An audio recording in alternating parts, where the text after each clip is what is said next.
Good morning, everybody.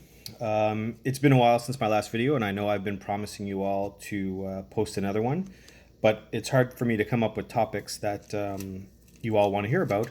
So your emails and your questions really help me determine what's going to be the next subject for the video. Today, I'm touching back on one of my favorite topics, which is the Tuct Tape. This stuff here comes in a variety of colors. You can get it at Home Depot or Lowe's, whatever your home hardware store is in your country. I get a lot of questions on this stuff. In my past videos, I showed everybody how to lip your boards, how to raise your edge a little bit to avoid, to get a nice clean edge. So today, I want to talk to you about the stickiness of this stuff. I get a lot of people saying it's too sticky for them. It tears their boards up. It removes the canvas. It tears their canvas. And it's just too problematic. So here is a trick I want to share with you. I had mentioned it before, but I didn't get into details about it. For those of you who wear painting clothes, this is a perfect hack for you guys. When you cut your tuck tape, which is like super sticky, it doesn't need to be that sticky when you put it on the panel or the canvas. So you just stick it on yourself a few times. If you don't have that, a towel would work fine. Any kind of fabric that you have lying around. Usually everybody has some fabric or some cloths beside their art table. Just rub it on that a few times and it'll remove the stickiness for the most part. You only need a little bit of it. Now, the part that's the most important is around the edge. So you want to make sure that that's still a little bit tacky, but don't worry, even if you do it against your clothes or a towel, it's going to be fine. Next, when you do put your tape on your panel, and we're going to assume that this is already completed, the first thing you want to do for those of you using the 2-inch gallery is remove the bottom part. That's key. If you try to tear it off at the end of your project, the tape is going to tear, and that's what you don't want. So what you do, if this is your finished product, you're going to turn it upside down and you're going to lift the bottom part up totally until it's nice and raised.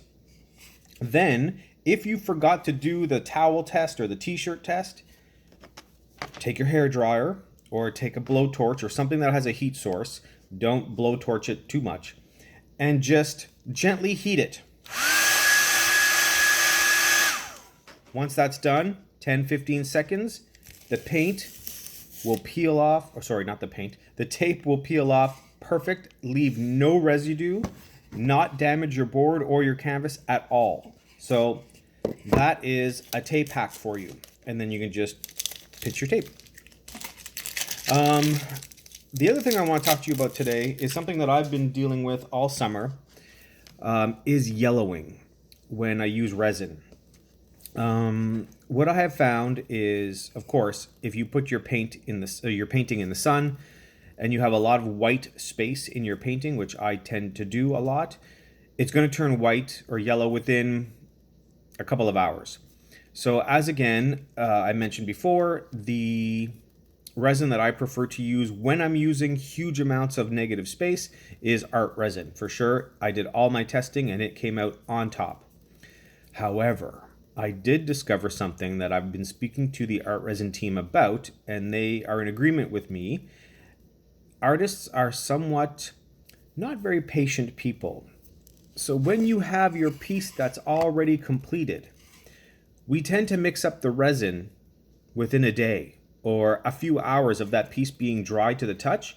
You're mixing up resin and you're pouring resin on your piece. You really have to put a pin in that. You really need to let your piece dry for at least a couple of days. If you have a drying room like I do, even better. 24 hours in a drying room with heat and dehumidifier should be fine. But for those of you who don't go to those extremes, your painting really needs to dry for a few days. It really needs to be bone dry right through, especially paints that have large amounts of white. If there is any dampness in your piece, so even though it might be dry to the touch, your paint still might be damp in the lower levels, okay? Especially when you're using a wood board. The wood absorbs the paint, and the wood underneath, you can't feel it, but it'll be damp or humid. So you really need to let those dry. If you do not do that and you pour the resin on, within an hour, the dampness of the paint and the resin, they don't mix very well. It'll turn your paint yellow. So that is my number one key. If I've learned anything this summer, is to make sure your painting is dry 100% over the few couple of days before you pour your resin. Super important. And the last thing for today is just another little hack. It's a cleanup hack. So for those of you who use big cups like this or measuring cups of any kind, not so much the throwaway single plastics, I try to reuse my tools.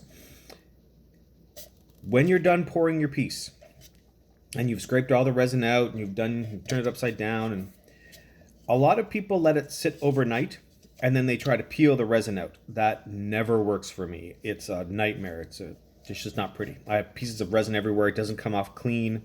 So what I've done is I decide to clean my tool right away. So here's my hack. Throw it in the microwave. Sounds crazy.